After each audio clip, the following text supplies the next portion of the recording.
Alright, YouTube, currently I'm heating up some fish sticks, so I'm sort of using this as my timer at the moment while I make this video, because at 10 minutes I have to take my fish sticks and flip them over. They're hopefully Fukushima fish sticks, which means that they glow in the dark. I'll start glowing in the dark, and I won't lose myself when it's nighttime. This is about Ariel Sharon, of course, former Prime Minister of Israel. Really reprehensible character, and you can see already. Here's my prediction: the U.S. media, like it always does with Mandela, Ariel Sharon certainly will be a case. Any other, warmonger that the U.S. has been an ally of, you're going to see the mass media treat him like he was some sort of hero. You can see in the CNN article, they've got comments closed.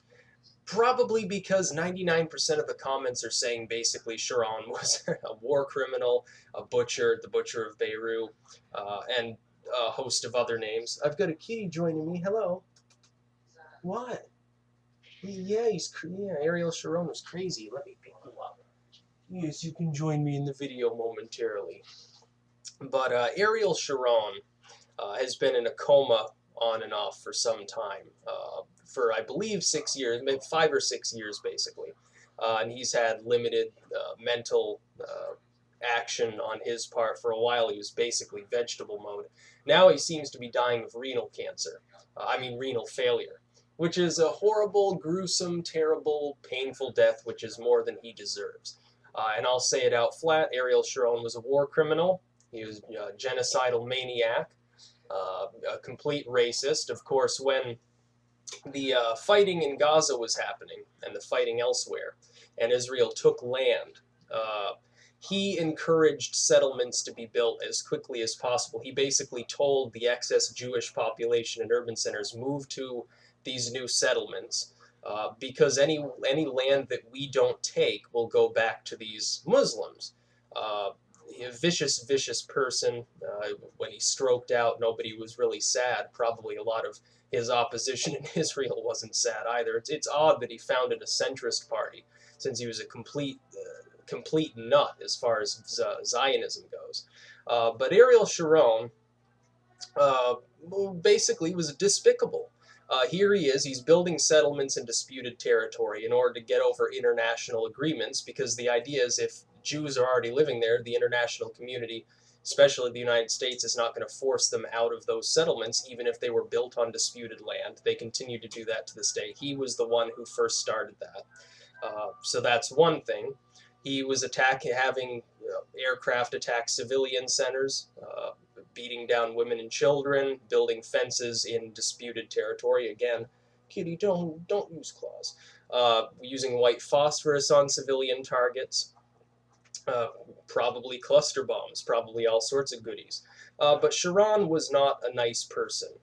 The U.S. media will treat him like Mandela and say he was some sort of a hero because he's a veteran. Okay, we get that. You have respect for veterans, that's fine. What he did during his political career was completely different. What he did as a politician was essentially wage a sort of bizarre Zionist jihad on this Muslim minority within Israel. Well, we've got to stay a Jewish state, so we better gobble up this land.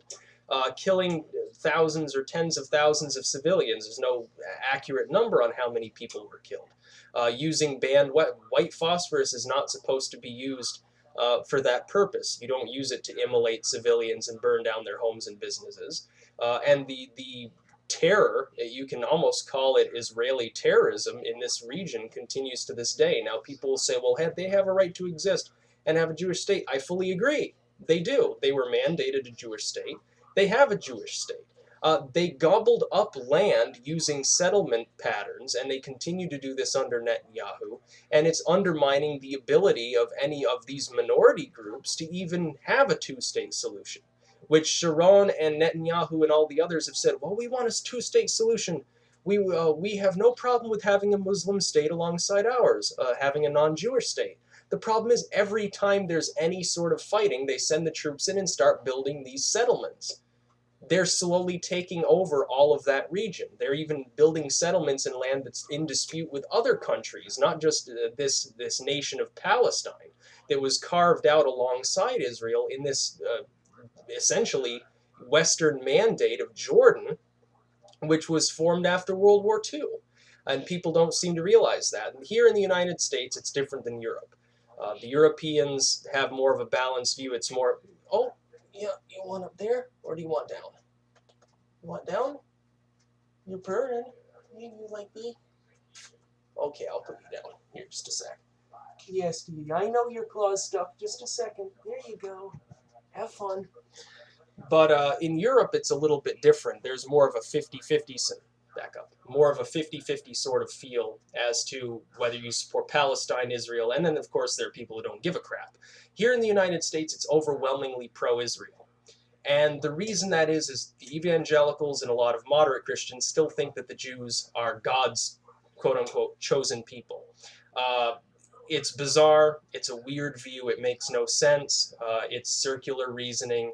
The modern state of Israel is primarily run by people of European origin. They're not even ethnically Jewish.